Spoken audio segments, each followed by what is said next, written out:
Ceci est un livre audio autogénéré par Google. Remerciements. Je ne saurais trop remercier ma précieuse collaboratrice Monsieur Noël, sans laquelle cet ouvrage n'aurait pu être réalisé. Je remercie aussi mes fidèles amis Annick Sekaki et Catherine Soudé, pour leur lecture bienveillante et leurs critiques avisées, Myriam et Bernard Charles, pour leur soutien sans défaut, Marie Chuche pour sa participation à la couverture et l'éditeur L'Harmattan lui-même, qui prend le risque de publier une parfaite inconnue. L'article sur Laurent a été écrit avec un de mes anciens élèves, Claude Petit.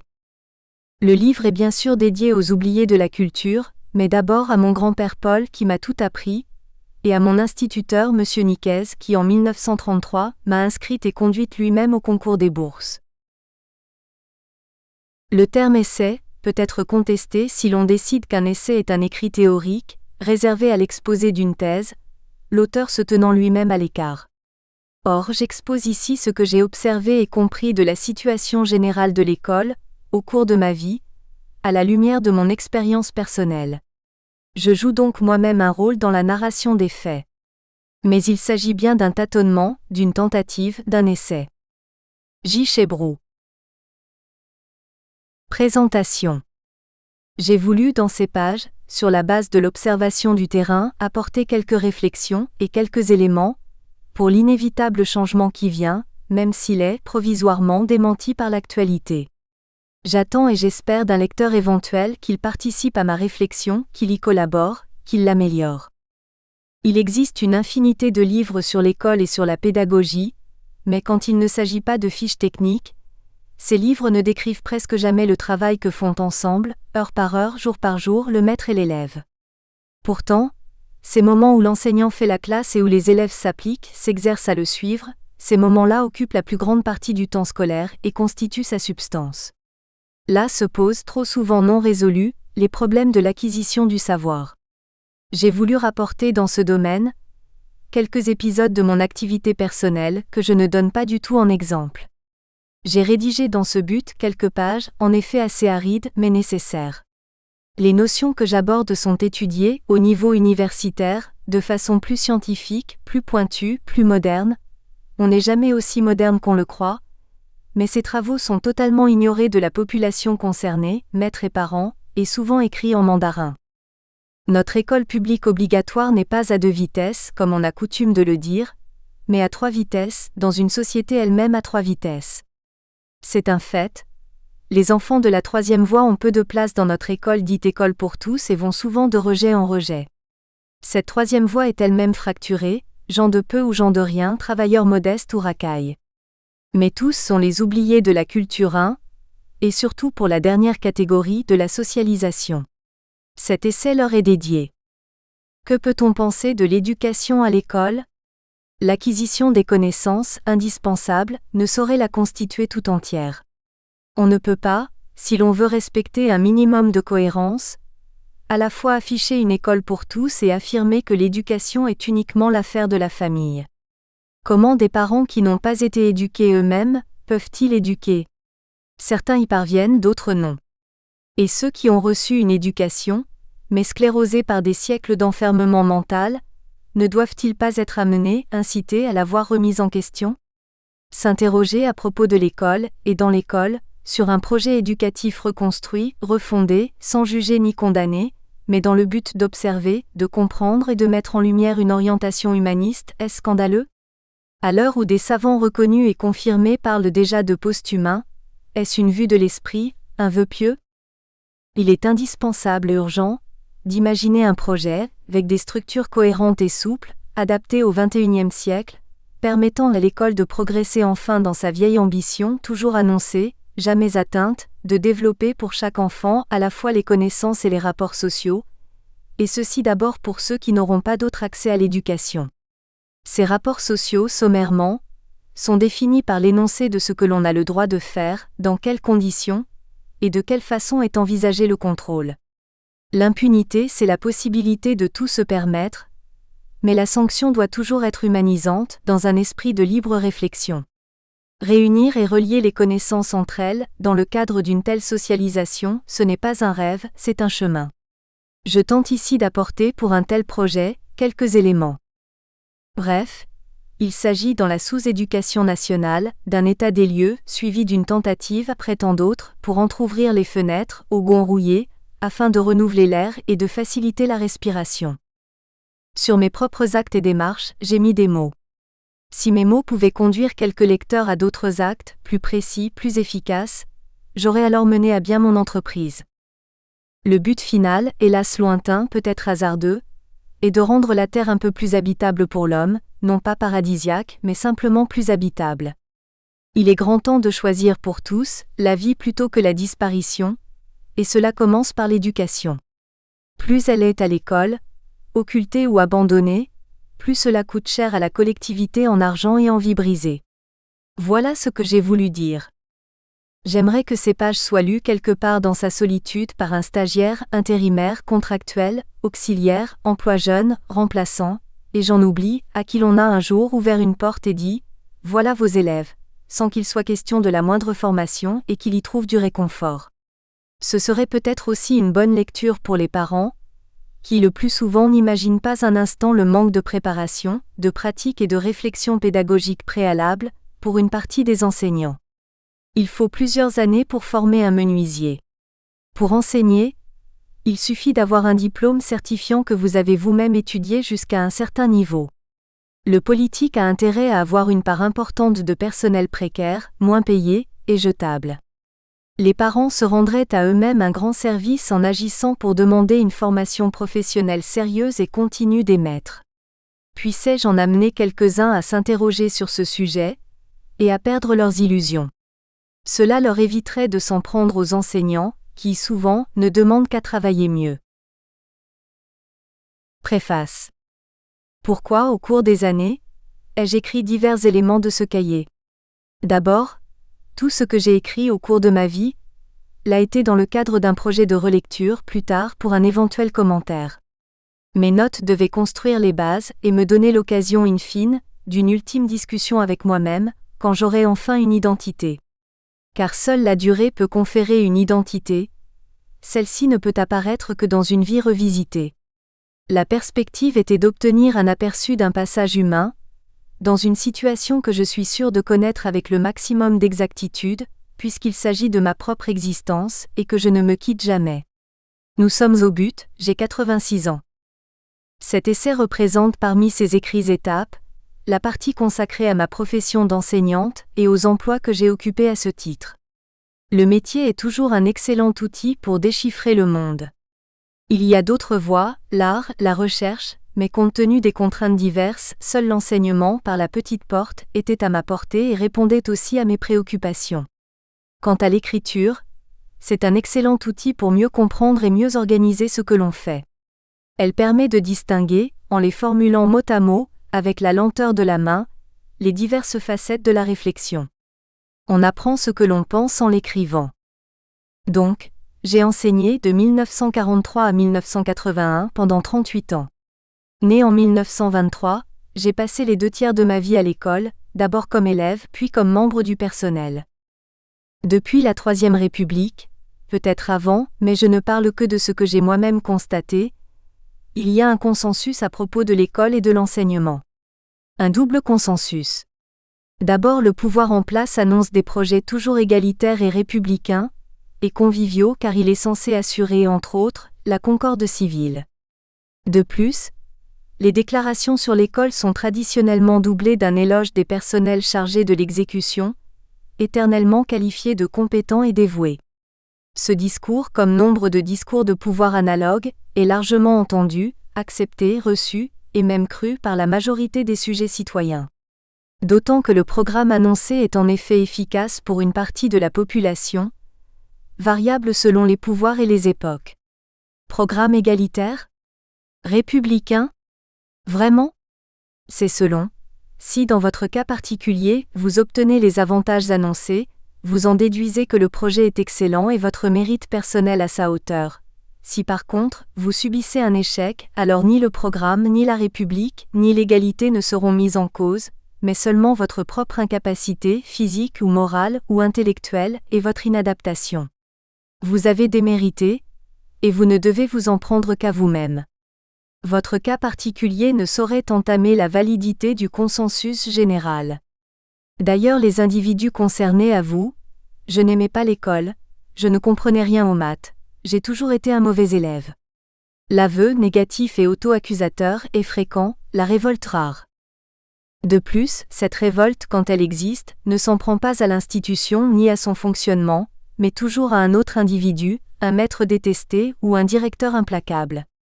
Mais enfin, il s'agit toujours d'accuser quelqu'un, soit l'autre, soit moi-même. Pourquoi ? Parce que le maître, le directeur est là, visible comme un obstacle, un ennemi, et je peux être mon propre ennemi. Le système, lui, est invisible. On voit donc, dès le départ apparaître, sous le vernis républicain égalitaire, la réalité d'une civilisation qui est une civilisation de la faute, du bien ou du mal, de la récompense ou de la punition, c'est-à-dire une civilisation due ou exclusif, si bien nommée. Le vernis républicain recouvrait le véritable consensus, celui de la faute et de l'exclusion tout en y participant. Celui qui échoue pour presque toute l'opinion publique est aussitôt un accusé, et parfois il retourne l'accusation contre l'accusateur. Le cercle est fermé. Cependant, quand il s'agit de l'école, c'est-à-dire de la transmission des connaissances et de la lutte contre l'ignorance, un problème apparaît. Le verbe instruire vient du latin instruire qui signifie bâtir. Instruire, c'est construire, pardon d'être pédant. S'il s'agit de construire une estrade, sur laquelle s'installera un maître qui donnera des ordres et des consignes aux enfants, nous sommes en effet dans la cohérence de la civilisation de la faute et de l'exclusion. S'il s'agit de construire la génération suivante qui nous succédera, alors construire, c'est se tourner vers l'avenir. Entre la Révolution française et les années où je commençais à enseigner, 1943, cet avenir était celui de l'idéal républicain et du progrès. La civilisation de la faute peut accompagner cet idéal, car celui qui s'y oppose ou le freine est un coupable et un ennemi. Dans ce cas, l'école obligatoire pour tous est forcément un formatage pour n'avoir que de bons citoyens, et celui qui ne se conforme pas au modèle doit être corrigé. On est toujours dans la cohérence. En 1943, quand je prends le relais, nous sommes au cœur de la Seconde Guerre mondiale. Il est clair que les idéaux précédents sont en ruine, que le progrès est surtout celui des armes et que le futur nous échappe. Ceux qui m'entourent s'accrochent au lendemain qui chante, mais quant à moi je vois surtout les décombres. Je commence à m'interroger. Le bien, le mal, le vrai, le faux se sont révélés de redoutables abstractions. La réalité, elle, montre le visage ravagé du désastre. Alors, dans la formation que j'ai moi-même reçue, qu'est-ce qui peut encore être utilisé ? Repris ? Revisité ? Qu'est-ce que je vais ramasser dans ce naufrage ? Au cours de l'histoire, l'humanité s'est construit un immense héritage culturel, fait de briques et de brocs, où l'on trouve tout et son contraire, mais qui nous a façonnés et sans lequel nous ne sommes pas des humains. Cet héritage, si nous le refusons à nos enfants, nous leur refusons l'accès à l'humanité. Mais il doit être relu et retraduit avec eux, dans la distance et la prudence. Pour s'y retrouver dans ce désordre, une méthode est indispensable. Cette méthode doit être expérimentale, car seule l'expérience vérifie le réel. Il y a à l'évidence un processus d'évolution, apparemment chaotique lui aussi. Son sens ? Nous ne savons même pas s'il y en a un. Mais chaque civilisation, et à l'intérieur chaque génération, bricole du sens, selon la situation particulière. Instruire, construire, c'est mettre la génération suivante à même de trouver sa place dans cette histoire, en lui montrant le maniement des outils de la pensée. Pas dans le but de détruire les interprétations précédentes. Détruire ne construit pas, mais avec le talent et l'astuce du bricoleur qui utilise le neuf et le vieux pour fabriquer un objet adapté à sa situation, ou pour la création d'un chef-d'œuvre inattendu.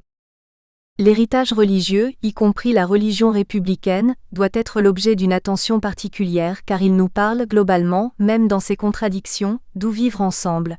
Et nous devons vivre ensemble. Du moins pour ma part je le crois. Or croire c'est d'abord écouter. Cette parole du vivre ensemble, comment allons-nous dans l'articulation d'aujourd'hui à demain l'entendre ?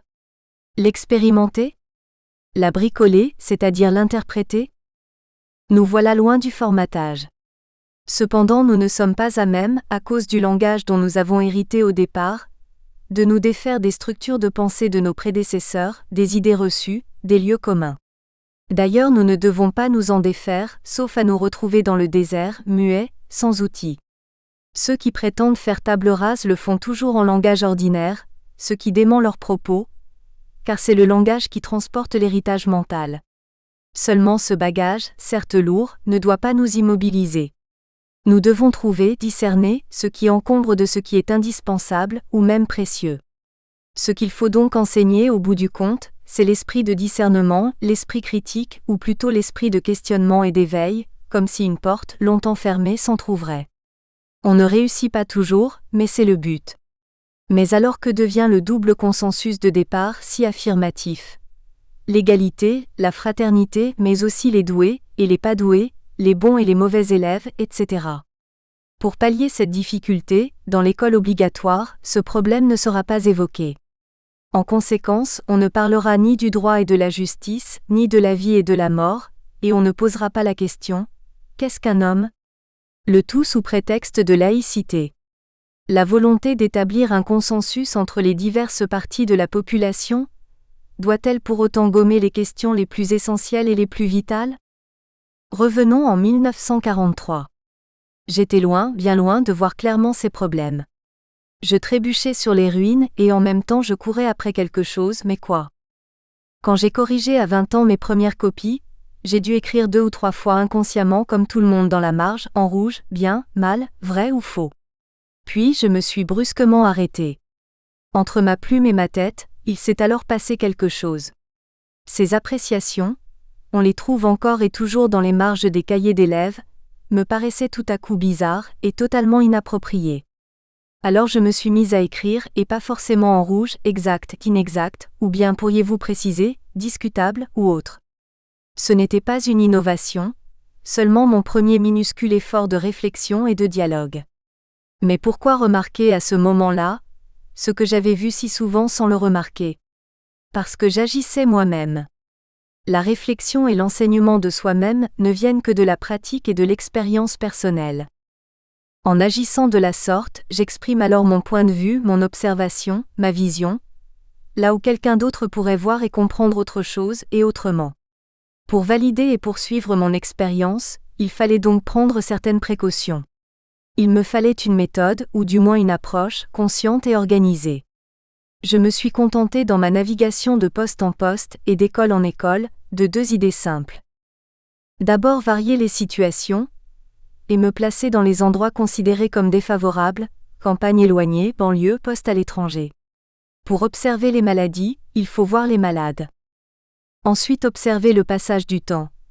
Les divers âges de l'enfance, d'une part, et d'autre part l'évolution générale des locaux, de l'outillage, de l'institution elle-même. Bref, épier les changements. Être attentive à ce qui se passe. En 38 ans d'activité, on a le temps de comparer les expériences et d'en apprécier les résultats. Méthode ou errance ? Les deux. Cela ne valait cependant que par la qualité de l'expérience quotidienne. Pour faire une expérience, si modeste soit-elle, il faut évidemment la préparer. Préparer la classe a donc été la grande affaire de ma vie. Une petite vie ridicule ? Tenter de mettre des mots sur des situations, dans le but de les faire observer, c'est le travail de l'enseignant. La classe elle-même, c'est le verdict qui vous dit si la sauce prend ou si elle tourne, et comment on peut modifier l'expérience. En fait, je n'ai jamais réussi à avoir de belles préparations pour les inspecteurs. Tant pis. Il ne s'agissait pas de cela. Cependant, comment se fait-il que les choses soient pour les autres si simples ? Y a-t-il un truc ? De quelle curieuse incapacité suis-je atteinte ? Je ne l'ai jamais su. Mais les élèves, eux, me comprenaient, et me suivaient. Ils ont fait de moi, à travers toutes les difficultés, un professeur assez heureux. Toutes ces préparations, je les ai jetées l'année dernière. Les utiliser aurait été trop compliqué, trop lourd pour une personne seule. La partie intéressante, c'était peut-être les introductions. Il n'y a aucune raison d'étudier une notion, si elle ne se présente pas d'une façon un peu naturelle. Sinon, vous ne rencontrez que l'indifférence. Je suis devenue une maniaque de l'introduction. Chemin faisant, je rédigeais par-ci par-là de petits récits témoignages de ma vie professionnelle pour me souvenir. En 1981, avant mon départ en retraite, j'avais ainsi rédigé l'histoire de Laurent et la violence à l'école, que l'on retrouvera un peu plus loin. Ensuite, le temps de la retraite étant venu, j'en ai profité pour écrire la petite chronique familiale qui suit les deux récits, car mes petits-neveux étaient alors au CP. C'était une occasion de voir l'école du point de vue d'une famille, la mienne, 2 générations après mes débuts. Ensuite, en retraite, je n'ai eu que les échos de l'extérieur. L'étape de l'expérience était passée. Il fallait alors aborder celle du commentaire et de la réflexion. Depuis mes débuts, à partir du moment où se déployait devant moi, à l'évidence au sujet de l'école entre le discours du consensus et la réalité, un immense abîme, j'ai eu et gardé le désir d'exprimer cette réalité même si je criais dans le désert. Mon propos n'est pas d'opposer au discours du consensus un autre discours, mais de dire, quand on marche sur le terrain, qu'observe-t-on ? Les véritables paysages, comment sont-ils ? Par-delà le discours, derrière le discours, que se passe-t-il ? Derrière les masques, quel visage ? Une opération vérité ? Pas vraiment. Plutôt la conviction que si nous laissons sans rien faire la réalité glisser et se dérober, alors nous provoquons la répétition de la souffrance et nous en prenons donc la responsabilité. Calembre d'Aisne ? Pas du tout. Quand les choses ne sont pas dites, elles se répètent. Si elles sont dites, on peut sortir de l'enfermement et du piétinement et avancer. Cependant, la réalité est toujours double, ambiguë, subtile et rugueuse à la fois. Notre vocation humaine est de la prendre en charge telle qu'elle est. Mais pourquoi ce titre, la sous-éducation nationale ? Revenons encore en 1943. Je suis pionne, puis déléguée rectorale pour l'enseignement des maths à Blois, dans un cours secondaire de jeunes filles des plus convenables, dont la directrice est une ancienne élève de l'école de la Légion d'honneur. Je sors moi-même d'une classe préparatoire, et tout se déroule sans accroc. Personne ne parle de pédagogie. Le but est plutôt de former les dames de Blois.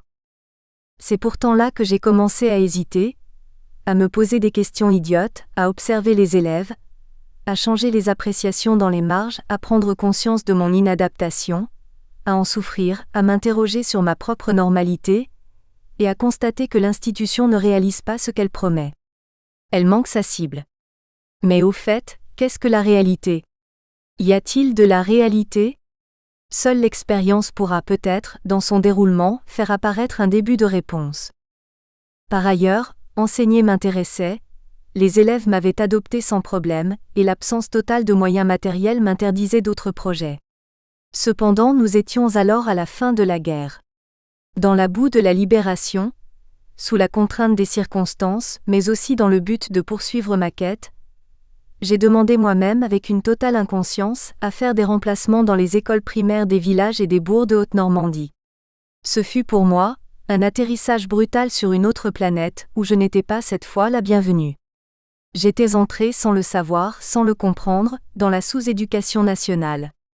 Lors de ma première inspection, l'inspecteur est formel. Je ne suis pas adapté, pas du tout à l'enseignement. En fait, je n'ai jamais eu une seule heure de formation. J'avais demandé un emploi, et reçu une affectation. J'étais dans la situation du jeune adulte d'aujourd'hui, à qui on demande de l'expérience dès le départ sans qu'il ait pu en acquérir aucune. Quand j'étais au lycée, seul un élève sur 5 environ y avait accès. Les autres allaient au mieux à l'école primaire supérieure ou commençaient à travailler dès le certificat. Au lycée, on recevait une formation générale de bonne qualité, genre de viris illustribus, que je ne renie pas, car elle s'est révélée très solide, mais totalement inadaptée à ce que l'on attendait de moi dans la situation où je m'étais mise. Je ne savais rien de ce qu'on apprenait alors dans les sévères écoles normales, où l'on formait les institutrices. Je découvrais les populations des campagnes, des bourgs, les enfants pauvres, l'institution. J'avais voulu la réalité. Tes désirs sont des ordres, princesse, la voilà. Le récit de l'échec inévitable constitue le premier texte de cet essai. Cependant, plus le milieu était terne, médiocre ou défavorisé, plus l'institution était apparemment stable et efficace, et plus me semblait-il quelque chose clochait comme un vêtement mal taillé. Les beaux discours sur l'égalité, que devenaient-ils pour l'enfant d'une brute alcoolique ? D'un d'ouvrier agricole écrasé par la vie ? Pour un enfant de l'assistance ? Où était la fraternité républicaine, où, et moi-même, avais-je trouvé l'ombre d'une solidarité dans un environnement qui la proclamait? La réalité, c'était bien la civilisation de la faute et du mépris. La façon dont l'État lui-même traitait son petit personnel, la monumentale et inabordable hiérarchie avec ses innombrables étages, tout cela démentait de façon si violente les slogans républicains qu'il était impossible de ne pas le constater, et je n'avais quand même pas été la seule à le faire. C'était l'époque des grands mouvements pédagogiques, Montessori, De Crowley, Freinet. J'ai fréquenté tant soit peu le mouvement Freinet, et étudié assez sérieusement les autres. J'ai vite appris que tout groupe humain, du moins en France, quels que soient ses objectifs, se modèle aussitôt on ne sait comment, sur l'archétype du roi entouré de sa cour. Mais j'étais venu pour apprendre, pas pour appartenir, et j'apprenais.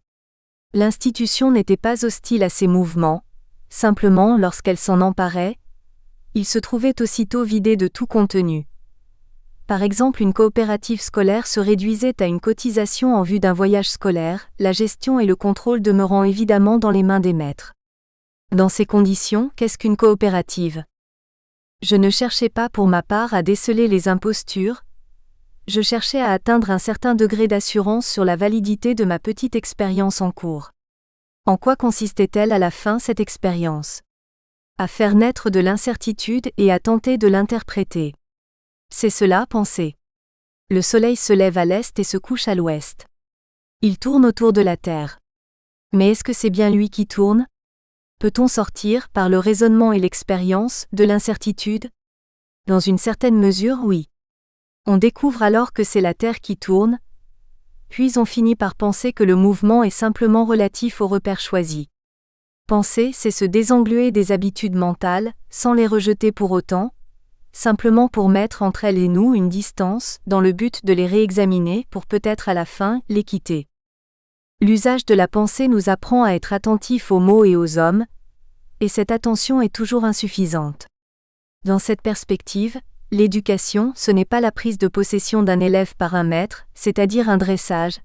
Ce n'est pas la prise de possession d'une personne par un système, c'est-à-dire un formatage, ce n'est pas la formation des élites ou du personnel, c'est un accompagnement pour devenir humain. Première partie, l'échec. 1948. On ne peut pas vivre absolument sans pitié. Dostoïevski. Il s'agit ici du passage du cours secondaire de jeunes filles de Blois au remplacement dans l'enseignement primaire en Haute-Normandie. Les noms ont évidemment été changés. J'ai gardé, en respectant l'écriture, l'authenticité de ce texte, son cadre historique, son côté autobiographique, c'est pourquoi il est en italique. Mais comme je l'expliquerai, il est toujours d'actualité. Marelles. Je suis arrivé à Marelles un jour d'octobre triste et boueux, avec une valise trop lourde. Ce fut ma première impression, une ville boueuse, brisée, rapiécée. C'est que Marelles a été presque complètement détruite par la guerre, en 1940, dans je ne sais plus quelles circonstances, et offre depuis le visage ravagé et un peu répugnant des villes sinistrées. C'est-à-dire qu'on y voit, à côté d'insolentes maisons entières et qui datent de la Troisième République, et qui en ont gardé la bonhomie égoïste, une foule de petites baraques blanches enlisées dans la boue des grands travaux inachevés qui fourniront aux générations futures de prestigieuses maisons neuves. Il y a ainsi toute une rue, la rue de Somme, où les maisons construites au début du siècle sont individuelles, c'est-à-dire prévues pour une seule famille, solides, largement pourvues de lumière et d'espace, avec des jardins qui les séparent de la rue, qui les cachent un peu et où les fleurs poussent.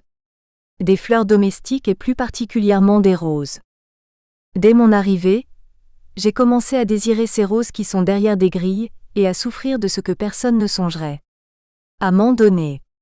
Si j'en avais, si l'on m'en offrait quelques-unes, cela pourrait être le début d'une sorte d'alliance, même trompeuse, entre Marelles et moi. Mais l'hiver vient et je n'ai pas eu de roses. La rue de Somme a seulement été oubliée par la guerre. Tout y est resté à la même place. Il suffit de faire 10 mètres et de tourner à gauche pour retrouver les maisons provisoires et les baraquements, dont beaucoup sont à usage de commerce, car Marelles approvisionne une grande étendue de riches campagnes. Quant aux maisons neuves inachevées, il est déjà visible qu'elles ne me sont pas destinées. Je m'en désintéresse donc un peu. Elles sont trop grandes dans cette campagne, trop différente des maisons anciennes, et les gens qui viendront y vivre seront beaucoup plus que les habitants de la rue de Somme déracinés. Ce qui frappe le plus à Marel, c'est la grande profusion d'hôtels et la bien plus grande profusion de notaires. C'est qu'il y a beaucoup d'argent et tous ces hommes à serviettes de cuir sont là pour le garder, pour le protéger, pour le vénérer, pour lui donner tous les soins nécessaires, pour le nourrir, pour le fourbir et pour l'adorer. Ils se connaissent tous entre eux et ils connaissent tous les mêmes gens, mais ils ne parlent jamais de leur religion, parce que c'est une religion secrète. De toute façon, ils ne sont pas de ma caste, et il y a entre eux et moi une multitude de barrières et d'interdictions occultes. J'ai toujours remarqué avec quel soin ils évitent de me rencontrer et de m'adresser la parole. Moi-même, quand je dois leur dire pardon, ou s'il vous plaît, je sens ma voix qui m'échappe et devient une autre, comme si la mienne se refusait à communiquer avec eux, comme si elle avait peur de me trahir et comme si j'avais moi aussi un secret et pourtant je n'ai pas de secret. Cette semaine, cependant, j'ai surpris la véritable voix de Marel au téléphone, et par hasard, en allant chercher un certificat de bonne santé chez un vieux médecin, qui me palpait et me questionnait distraitement quand le téléphone sonna.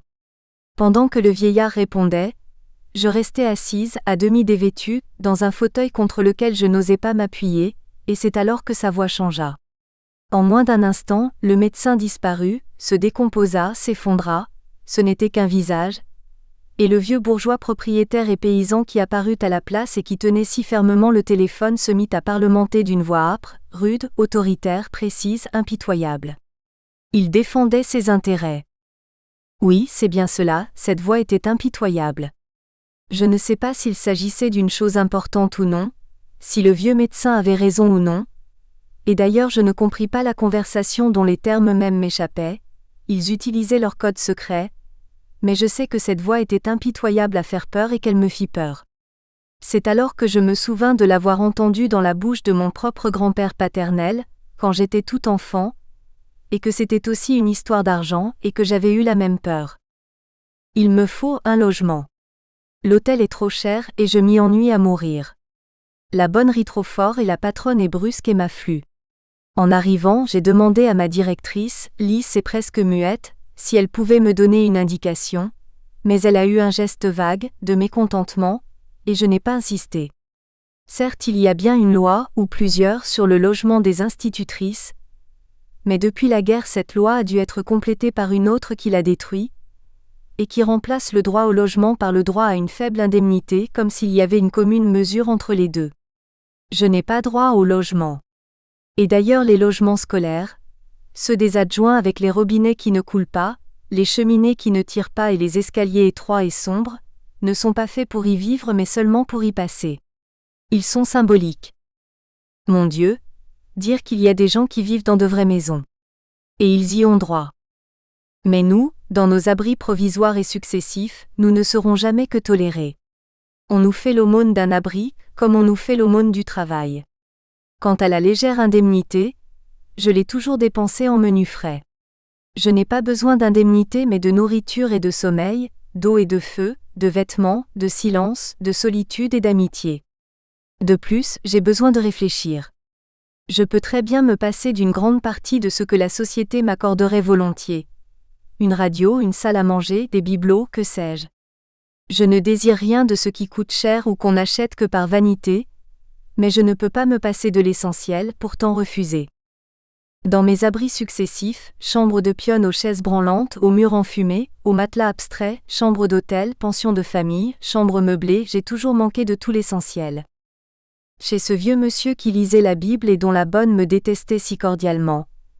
Chez cette marchande des 4 saisons au débit intarissable, chez cette bistroquette qui avait mal à l'œsophage, chez ces faux bourgeois où l'on sentait sous des apparences difficilement maintenues, une vie larvaire, des secrets visqueux, une honteuse rapacité, dans cette grande chambre humide et froide où devant la fenêtre à 20 centimètres, il y avait un mur en moellon rugueux, chez ces protestants qui me demandaient de absenter chaque dimanche pour que leur neveu puisse aller au culte, sans jamais se demander où j'irais, chez ces vieilles qui cherchaient à se réchauffer à n'importe quelle présence humaine, chez la veuve et chez la fermière, dans ces petits hôtels de bourg où l'on venait jadis les jours de marché, maintenant vétustes et tristes.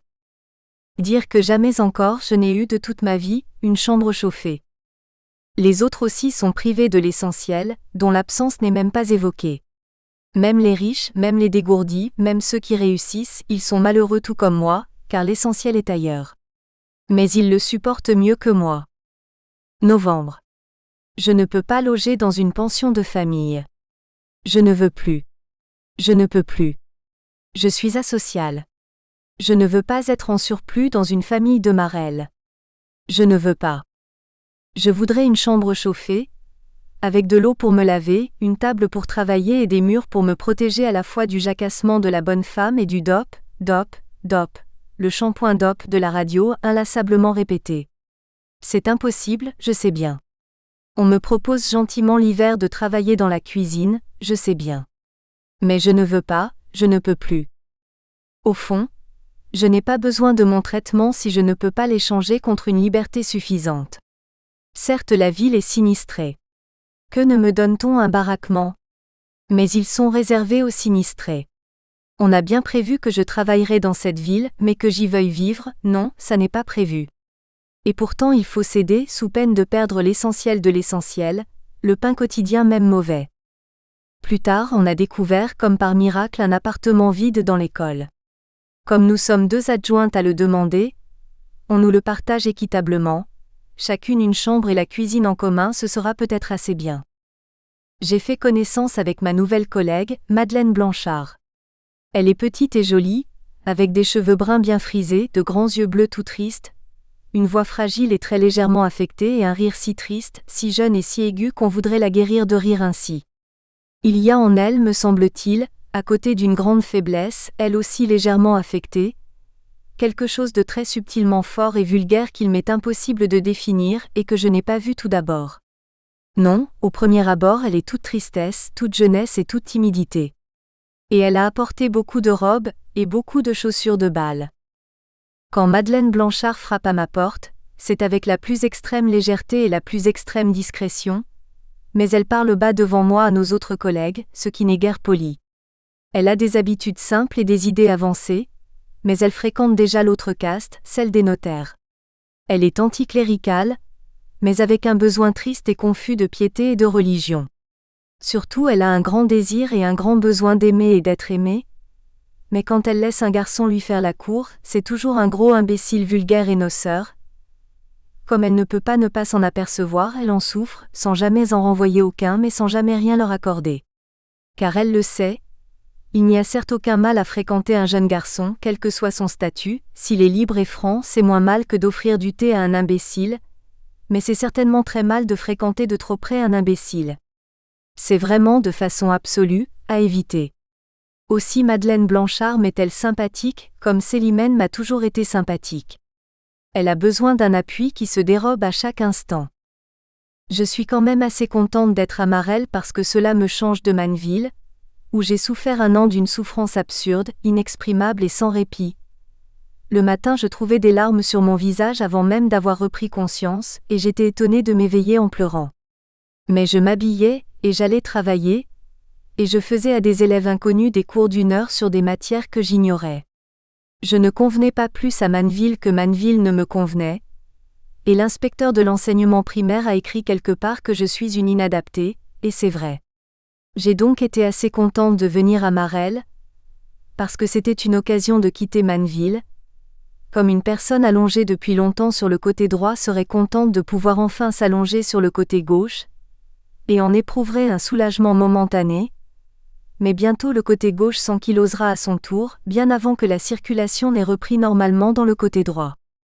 Cependant, ici, la proximité de la campagne me plaît, et il y a devant ma croisée une étendue de collines et une étendue de ciel dont j'attendrai un peu de sécurité et de réconfort, si je ne me sentais ici comme à Manneville et comme partout si exilée. Entendre vivre Madeleine Blanchard à travers la cloison rend l'exil encore plus sensible. Par son intermédiaire, c'est tout Marelles qui vit près de moi. C'est l'introduction dans mon univers d'un autre univers sans aucune commune mesure avec le mien, vraiment aucune. La radio est une des constantes de ce nouvel univers. Elle marche sans autre raison que d'interdire le silence, car Madeleine Blanchard a un peu peur du silence, alors que j'ai peur du bruit. Quand cette radio marche, la cohérence de mes démarches et de mes images se brise et je m'épuise à en rassembler les morceaux. S'il sort de cette radio par hasard, une phrase musicale qui m'arrête comme pour une rencontre, à ce moment précis par on ne sait quel sixième sens puisqu'elle n'écoute pas sa radio, Madeleine Blanchard tourne le bouton, évitant adroitement cette chose étrangère et qu'elle ne désire pas entendre. Signe d'exil. Exil encore quand nos collègues viennent la voir, le soir après les corvées. Je les entends monter l'escalier. Il y a d'abord la porte du bas qui grince, puis frapper à la porte qui nous est commune, mais je ne bouge pas. Je sais bien que personne ne frappe jamais pour moi, et Madeleine Blanchard le sait aussi car elle ouvre aussitôt. Alors les pas s'éloignent en sens inverse de ma chambre, et la porte de l'autre chambre se referme. Il y a des voix, presque toujours basses mais animées et parfois joyeuses, protégées par la radio. Et quand il y a des jeunes gens, j'entends plus fréquemment le rire de Madeleine Blanchard, un rire un peu énervé. En présence des jeunes gens, elle change. Elle n'a plus tout à fait les mêmes gestes, la même voix, les mêmes habitudes. Elle est plus dolente et plus vive à la fois, avec des yeux plus enfantins et plus secrets, même quand elle ne veut pas plaire, même avec les jeunes gens qu'elle n'aime pas, simplement au contact de l'espèce masculine. Bien que je ne sache pas me transformer ainsi, je la comprends, car moi aussi je m'ennuie assez à Marelle pour désirer n'importe quelle amitié, n'importe quel ersatz d'amitié, mais j'ai depuis Manville un bien triste visage.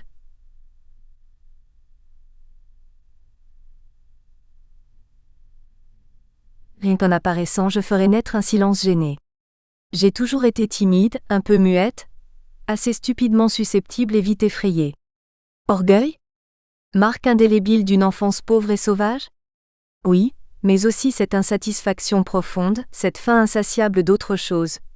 Si j'allais rire et bavarder avec eux, si je devenais sociable, si j'apprenais à me divertir, je n'en serais pas moins seule et vide, et ce ne serait jamais que faire semblant, tromper la faim. Ce ne serait jamais que me confirmer à moi-même que je suis bien différente, que je suis bien une étrangère. Ce serait toujours se raccrocher à un tout petit brin d'herbe. Ce serait un geste de désespoir et pourtant. Différence entre la chambre de Madeleine Blanchard et la mienne. La mienne est déjà une cellule, la sienne est déjà une chambre de jeune fille avec la cretonne du cosy, le léger désordre caché en bas de l'armoire normande, le mélange de médicaments, de produits de beauté et de brosses à cheveux qui encombrent la table de nuit, le parquet propre et bien ciré et les coussins. Depuis quelques jours, il m'arrive le soir d'aller dans sa chambre, de prendre un livre sur sa cheminée et de lui en lire des passages tout haut, et elle m'écoute avec attention et avec une sorte de docilité. Je lui ai même lu des poèmes de Saint John Perse et de Maria Rilke. Je m'enhardis à cela quand elle est seule, mais je n'oserais pas le faire devant ses amis ni devant nos collègues. Plus faible, plus passive, elle est aussi plus disponible, elle ne peut supporter qu'il n'y ait plus rien. Elle ne résiste à aucune sollicitation. Le soir, quand nous sommes couchés et qu'elle vient d'éteindre sa radio, elle m'appelle à travers la cloison pour rien, pour me demander si je dors déjà, pour entendre une voix humaine, pour conjurer le silence. Alors je lui souhaite le bonsoir, et cela me fait plaisir à moi aussi. Jusqu'ici je n'ai fait venir qu'un matelas que je pose par terre, et ma valise me sert de placard, d'armoire et de bibliothèque. Le matin, je fais un paquet bien géométrique avec le matelas replié dans la couverture grise, je ferme la valise et le ménage est fait. Besoin de feu, mais je n'ai pas droit au bon de charbon, il faut 6 mois de domicile et il est difficile de trouver du bois. J'ai fini par avoir de la baguette, bois de taillis beaucoup trop vert, mais il m'a été absolument impossible de trouver du petit bois pour l'allumage et j'en suis à resquiller des brindilles dans la classe vide, le soir entre chien et loup. D'ailleurs ma cheminée ne tire pas, et je me suis donné tout ce mal en définitive pour faire du feu chez ma collègue, mais j'aime beaucoup ces flammes chuintantes qui dansent. C'est chaud et vivant. Je mets mon visage tout contre le feu, j'essaye de comprendre les signes rapides et mystérieux des étincelles et je joue. Oui, je joue. Repas à la cantine sur la table en bois blanc qui sent l'eau de Javel, dans l'assourdissant vacarme du troupeau de gamines. Je n'ai pas faim. Acheter ces jours-ci un licage, une table, une étagère de bois blanc et 2 chaises à fond de paille rouge et blanche. J'ai aussi maintenant un petit dessus de lit en coton blanc sous lequel je me cache quand je suis trop lasse, mais j'ai peur que l'on me trouve ainsi, et quand j'entends le grincement familier de la porte du bas, je me redresse machinalement, le souffle coupé, les paumes froides. Les Paulets habitent le même palier que moi. C'est un jeune ménage d'instituteurs. Je ne sais rien de Monsieur Paulet. Je le rencontre chaque jour, mais je ne connais même pas sa voix. Madame Paulet, elle, me sourit quand elle me rencontre. Elle relève ses lèvres sur ses dents d'un geste mécanique, puis elle remet ses lèvres en place et le sourire est fini. J'appréhende un peu cela, et dès que je l'aperçois au loin, je me hâte de la saluer, en évitant de voir son visage. Mais je ne peux pas l'oublier. Réveillée en sursaut la nuit, j'entends les talons de Madeleine Blanchard monter précipitamment l'escalier et il y a d'autres bruits de pas et des voix étouffées, et encore des pas larges et des pas aigus et des lumières qui filtrent sous la porte et un rire bref. Je suis toute seule. Mon passé d'enfance solitaire ne peut m'aider en rien à vivre à Marelle. Il n'y a rien à en tirer. Je n'ai plus de passé et encore moins d'avenir. Je suis sans défense dans une vie sans explication et sans but, et je n'ai aucune aide à attendre car personne ne sait que cette vie m'est étrangère, que je viens d'ailleurs, et pourtant c'est dans la mesure où les autres le sentent qu'ils s'écartent de moi. Je ne puis franchir cette étape toute seule, je ne peux pas. Il n'y a pas d'issue, je sais qu'il n'y a pas d'issue, qu'il n'y aura jamais d'issue. Je continue à vivre chaque matin, chaque midi, chaque soir, de sursis en sursis, parce que je ne peux pas non plus me résoudre à ce qu'il n'y ait plus de matin ni de soir. L'angoisse prend lentement la place vide de la vie manquée, définitivement manquée. Délaissant tout, je tourne sans répit dans ce petit cercle que la fatigue rétrécit encore comme une peau de chagrin. Je fais semblant. Je fais semblant comme à Manville, comme ailleurs. Je me lève chaque matin, je m'habille et je fais semblant toute la journée, avec un grand désir absurde de me coucher par terre et de crier. Mais cela ne se voit vraiment pas du tout, je triche très bien. Je mène une double vie. Aujourd'hui, je me suis rencontrée dans une glace en allant à la mairie chercher des tickets, et j'ai failli passer devant moi sans me reconnaître, parce que d'habitude je ne vois que mon visage dans la glace au-dessus de la cheminée, mais là je me suis vue tout entière, en manteau bordeaux et avec des gants. La dame en bordeaux me regarda d'abord d'un air incertain. Elle avait un manteau pas très bien brossé, et des gants un peu tachés. Elle n'était pas jeune ni vieille. Elle cligna des yeux et prit l'air triste, puis elle me regarda de nouveau avec attention, eut un léger mouvement des lèvres et s'en alla. C'est vrai. Je ne suis personne. Je ne suis pas une personne. Je suis une dame en manteau bordeaux. Je ne suis plus moi. Je m'en rends compte quand je reçois, 1 ou 2 fois par mois, des lettres d'amis, de ceux qui étaient mes meilleurs amis. Maintenant elles parlent, ces lettres, de gens que je ne connais pas à quelqu'un que je ne connais pas davantage. Comment ne se sont-ils pas aperçus que j'ai changé, et comment n'en ont-ils pas souffert au moins un peu?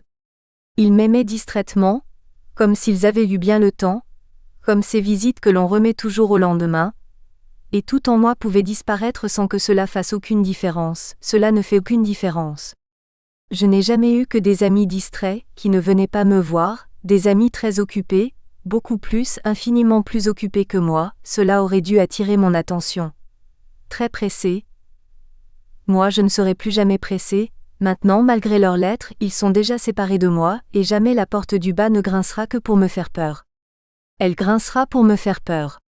Elle grincera exprès pour me faire peur. Sanglots de Madeleine Blanchard à travers la cloison, de gros sanglots de gamine nerveuse que la radio ne suffit pas à camoufler. Peut-être a-t-elle seulement mal à la gorge et un peu de fièvre? Ou un gros chagrin d'amour? Ou bien elle s'ennuie. Je n'y peux rien. Nous partageons la même misère, mais nous ne pouvons rien pour nous aider. Puis je l'entends se laver les yeux et se coucher silencieusement, et mon paquet de copies achevé, je m'allonge à mon tour, la tête vide, dépaysée dans ce licage, et lasse à ne pouvoir plus dormir. Ces jours-ci, je rencontre Monsieur Tartois dans la rue. Il me parle de tout près, et je sens son haleine épaisse et fade. Il m'a même invité chez lui, où j'ai fait la connaissance de Madame Tartois, maigre et sage, et tous deux m'ont raconté intarissablement tout ce qui se passe dans Marelle, tout ce qui scandalise Marelle. Mais depuis mon arrivée ici, on me l'avait déjà dit 100 fois et cela ne me scandalise pas du tout. Je préfère encore l'avidité frustrée des Marellois non vertueux à la bonne conscience de Monsieur Tartois. Ma sagesse à moi n'est que faux semblant, et les gens vertueux se trompent beaucoup en m'accordant leur estime. Cela ne m'intéresse pas. Je rencontre aussi Madame Larille, vêtue de noir et si brisée par la petite ville qu'elle semble vieille comme les prophètes, malgré ses presque 40 ans. Elle a beaucoup de dignité et d'expérience, et elle me donne de bons conseils, mais les bons conseils n'ont jamais guéri personne. Et puis Madame Laril est beaucoup trop digne. Cela laisse supposer qu'elle s'est tout entière tournée en dignité et que sa dignité est un système de protection comme une armure vide. De plus en plus lasse, je suis en train de me briser définitivement, mais cela ne se voit pas et il ne faut pas le dire. Les élèves viennent ici aux cours complémentaires pour se mériter une place dans les bureaux, et échapper ainsi au servage des dures besognes paysannes. L'école remplit assez bien son office. C'est une bonne école, avec des succès réguliers aux examens et des maîtres compétents qui essaient avec conviction de moderniser les méthodes après les avoir soigneusement vidées de tout contenu. Certes, nos élèves s'ennuient autant que nous, seulement elles espèrent vivre plus tard, elles remettent avec confiance à plus tard de vivre, elles font confiance à l'avenir. Tandis que nous savons qu'il n'y a pas non plus d'avenir. Pour elles comme pour nous, vivre ce serait autre chose. Si seulement j'avais un métier, si seulement je savais mon métier, si seulement je pouvais apprendre mon métier, ce serait sans doute le salut, mais de ce côté aussi tout est muré sans espoir. Mes années de lycée ne m'ont pas appris autre chose que la bonne vieille géométrie euclidienne, et tant soit peu de français. Le reste nous était enseigné de façon si superficielle, avec tant de distractions qu'il ne m'en reste rien, et pourtant ce reste, il faut maintenant que je l'enseigne. Aussi suis-je devant les sciences et la géographie, devant la couture et le dessin, toutes semblables à Bouvard et Pécuchet dans leurs essais lamentables, et je n'ai pas comme eux la ressource de faire de la copie car j'ignore aussi bien les mystères de la ronde et de la bâtarde. Je suis, avec mon baccalauréat complet, comme on dit, un certificat de mathématiques et un autre de pédagogie, aussi inutilisable, aussi désarmé, aussi désemparé que possible. D'autant plus désemparé que mon caractère ne me porte pas d'observation, et toute ma vie, pour mes yeux de myope, les boutons d'or ne seront que d'indistinctes taches de lumière dans les prétéreux, pas un système d'étamines et de pistils, ça ne m'intéresse pas. Certes, ces dispositions naturelles ont été dramatisées par une éducation absurde, mais maintenant que faire ? Apprendre en enseignant, me répondrait un inspecteur, mais quand et comment ? Les heures de classe ajoutées aux heures de préparation et aux heures de correction, c'est plus qu'il n'en faut pour me rendre malade de fatigue. Je n'ai ni la culture, ni le temps, ni les modèles nécessaires pour remettre ce bouton d'or dans l'ordre de la prairie. Y a-t-il un ordre ? Et si je le faisais, ma leçon ne serait cette fois pas du tout acceptée.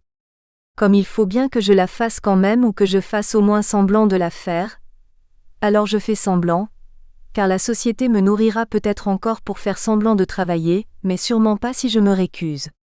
Je ne gagne donc pas ma vie à travailler. On consent seulement à me nourrir si j'accepte de vivre dans un dilemme, mais j'aimerais tellement mieux travailler. Quel étrange gagne-pain quand même. Enseigner au hasard ce qu'on ignore. Si seulement on me laissait souffler. Je suis si lasse. Les roches cristallophiliennes et les équations du second degré, ça n'a pas de sens. Cela aurait un sens si j'en donnais un mais je n'en trouve pas. Note 1. Se lever, s'apprêter, descendre, manger, faire la classe, surveiller, manger, corriger, préparer.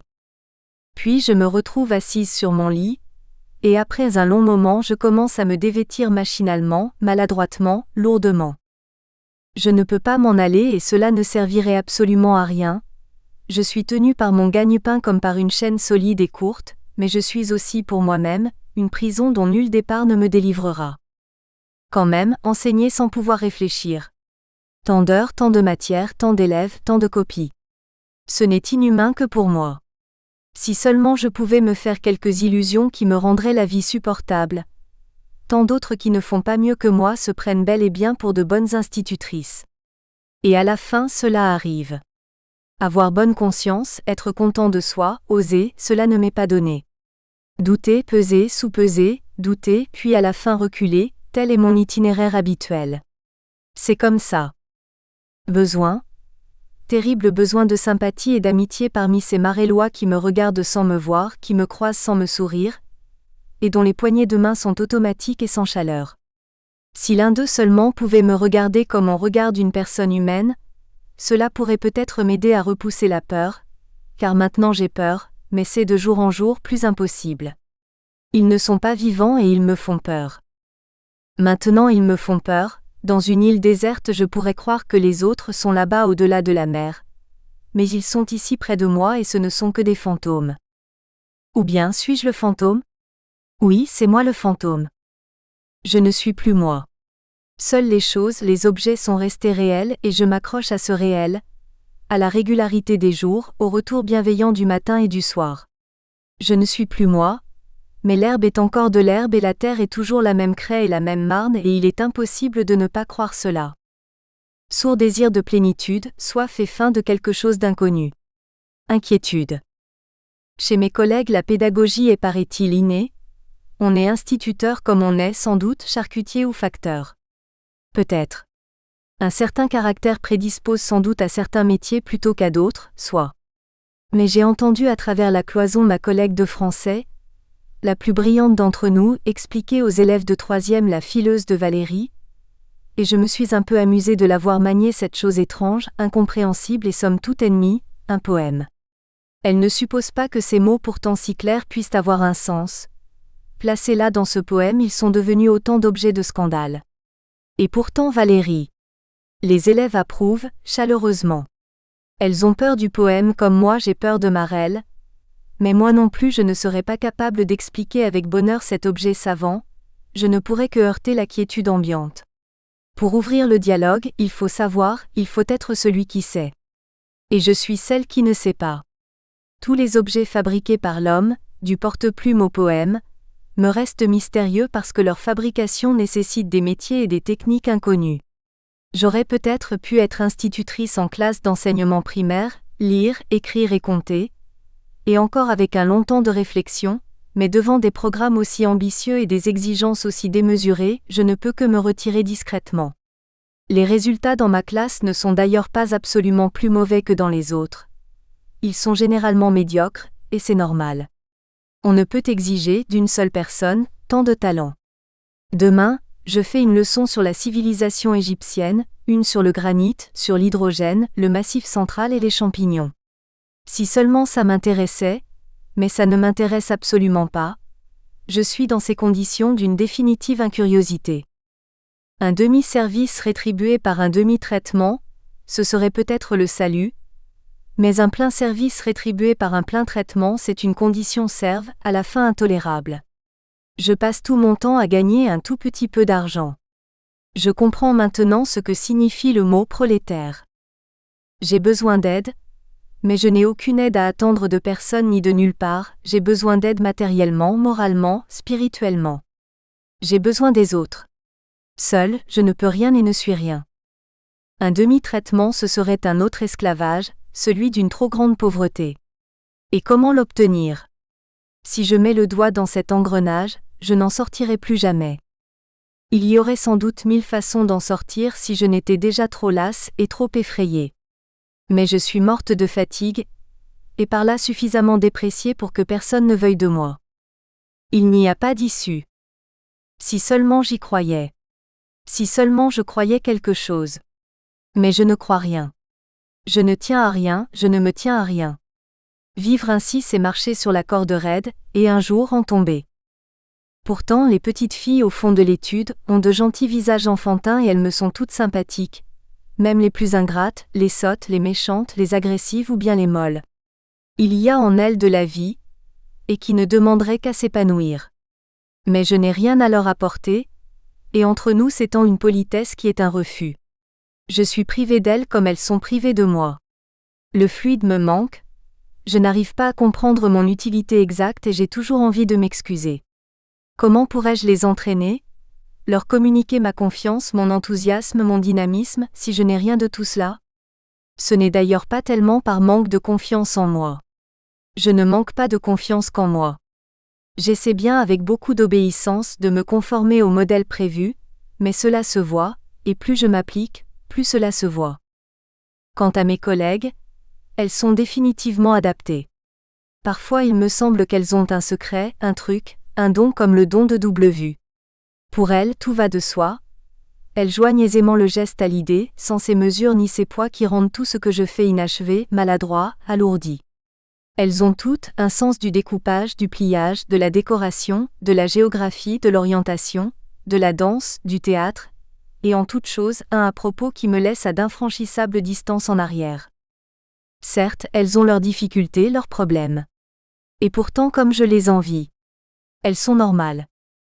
Rêve d'une école selon mon cœur, où les techniques seraient enseignées par des techniciens, qui seraient aussi une maison, un atelier et un club, où l'on ne se condamnerait pas à des heures interminables de travail soi-disant intellectuel, où la surveillance ne serait plus du pionica et où l'on dirait nous. Ce n'est pas nouveau. Et c'est pourtant aussi irréalisable, aussi impensable que si c'était tout nouveau. D'ailleurs qui ferais-je moi ? Combien de fois déjà ai-je fait le tour de Marelles, le jour, le soir, sous la pluie, automne ou printemps ? Je monte le long du cimetière jusqu'à la route de Clermont, d'où l'on voit les bois et les riches collines. Les grands beaux arbres qui la bordent ont toujours des couleurs fines, douces et légères, et changeant au gré des saisons. Mais il y a en moi quand j'y passe un sentiment étrange et confus et comme une interdiction de m'attarder. Ce n'est pas la proximité du cimetière, car il y a des cimetières paisibles, accueillants, pleins d'herbe, où les enfants jouent. Bien qu'à Marelles on ait parqué les morts à l'écart de la ville, ce n'est pas d'eux que me vient cette inquiétude, mais peut-être de la terre trop rouge et trop riche dans ce bas-fond, de l'herbe trop luxuriante, du règne végétal trop puissant, du bois sombre et touffu comme un bois sacré. Aussi, ne pouvant gravir la colline pour ne pas trop m'attarder, je me hâte vers la campagne cultivée, apprivoisée, domestiquée, et tournant à droite, je me retrouve devant les boutiques et les baraquements, devant le libraire et le boulanger, devant les galeries et l'école de garçons, puis devant la pendule de la caisse d'épargne qui me regarde comme un œil de hibou. Là prospère, dans l'espace le plus restreint, 40 cafés entre lesquels brillent les plaques respectables et rutilantes des notaires. À la fin, délaissant les routes qui quittent Marelles et les faubourgs sinistrés, je rentre par l'avenue nationale en pataugeant dans la boue des travaux jusqu'au petit portail en bois de l'école, suivi du regard à travers les rideaux par les femmes qui cousent et les bonnes des commerçants. Mes promenades dans Marelles ne sont pourtant pas de véritables promenades, mais des errances et presque des fugues. Je les fais aux heures permises et je reviens aux heures voulues, mais je ne les fais que pour échapper à l'école et pour m'échapper un peu à moi-même. Sur les routes, je ne suis plus une institutrice, je ne suis plus du personnel, je suis sans lieu et vagabonde. J'habite l'exil. Dans mon désir de ressembler à tout le monde, je me suis fait couper les cheveux et j'étais ce matin dans la boutique du coiffeur, avec mes longs cheveux noirs et raides sur les épaules, honteuse comme une sauvage, une barbare exhibée en public. Les Marelloises de type normal me regardaient. Je suis sortie de là assez semblable à Madeleine Blanchard, mais je ne sais pourquoi, humiliée. Aujourd'hui jeudi, j'ai fait du thé sur le feu de bois dans ma gamelle de camping et je me suis chanté pour moi toute seule des chansons d'enfance et de vieilles complaintes. Exil. Leçon particulière le soir dans la classe au bout de l'école, à l'heure où la nuit tombe lentement, secrètement.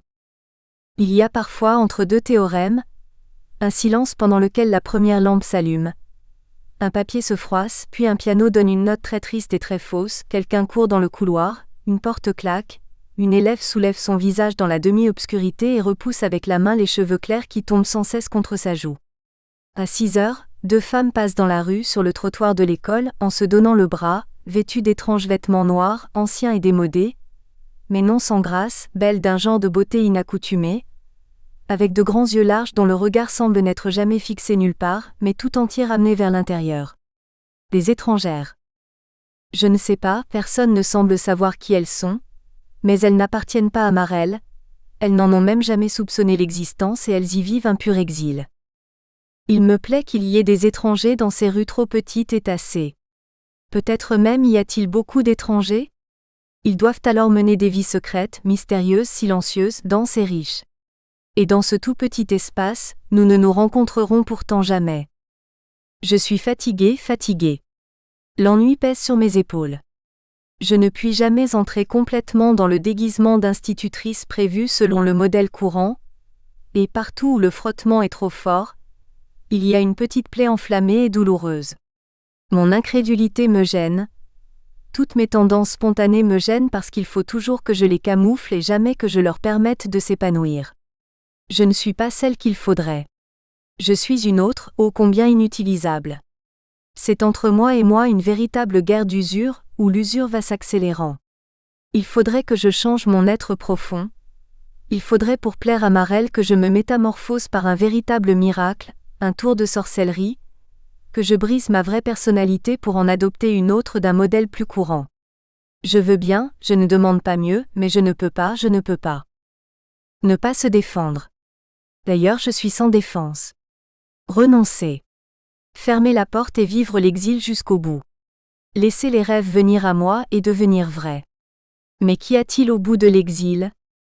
Je ne cherche pas à me soustraire à l'ennui, mais j'y entre comme dans un domaine vide qui m'attendait depuis longtemps et au seuil duquel il faut laisser beaucoup de choses. Je pose mes mains à plat sur la table et je m'ennuie. Toute ma puissance de joie, inutilisable, est devenue puissance d'ennui, de même que toute ma puissance de sympathie est devenue puissance d'isolement. C'est une chose sérieuse que de s'ennuyer, une façon de vivre qui demande une grande patience, une grande obstination, et à laquelle peu de gens se livrent par choix. C'est vrai. J'avance et il n'y a rien, j'avance encore et il n'y a toujours rien, puis je continue d'avancer avec la certitude qu'il n'y aura jamais rien. J'examine tout ce qui me semblait essentiel, et je m'aperçois que ce n'était pas essentiel, et que je me suis trompé. Je voudrais atteindre la limite, heurter quelque obstacle, voir surgir quelque chose ou quelqu'un, mais c'est le vide, le néant. Le temps s'efface et s'évanouit. Les jours les plus occupés en apparence sont au fond vides comme la mer et comme le ciel, et contre ce vide il n'y a ni recours, ni espoir, ni illusion. Rien n'est utile ni important, ni bon, ni salutaire. Il n'y a plus rien. Chaque heure d'ennui me vieillit, me transforme en vieille, me courbe, m'épuise. Je n'en peux plus. Le moindre geste me coûte des efforts ridicules, et le cercle vicieux de la fatigue se referme autour de moi, très vite et inexorablement. Je ne puis demander aucune aide, car je ne parle déjà plus le langage des autres. Ils ne m'entendront même pas. Je n'ai rien d'organique, et un médecin ne pourrait rien pour moi. Il n'y a qu'à attendre bien sagement. Durer. C'est étrange. Je ne suis déjà plus moi, je suis partie, je suis absente de moi-même et pourtant je continue de faire semblant d'être là et la vie continue comme si j'étais là. Les programmes avancent au rythme prévu. L'administration continue à m'envoyer des papiers à en-tête, des convocations, des fiches de paye et des avis de service qui s'entassent sans ordre sur les...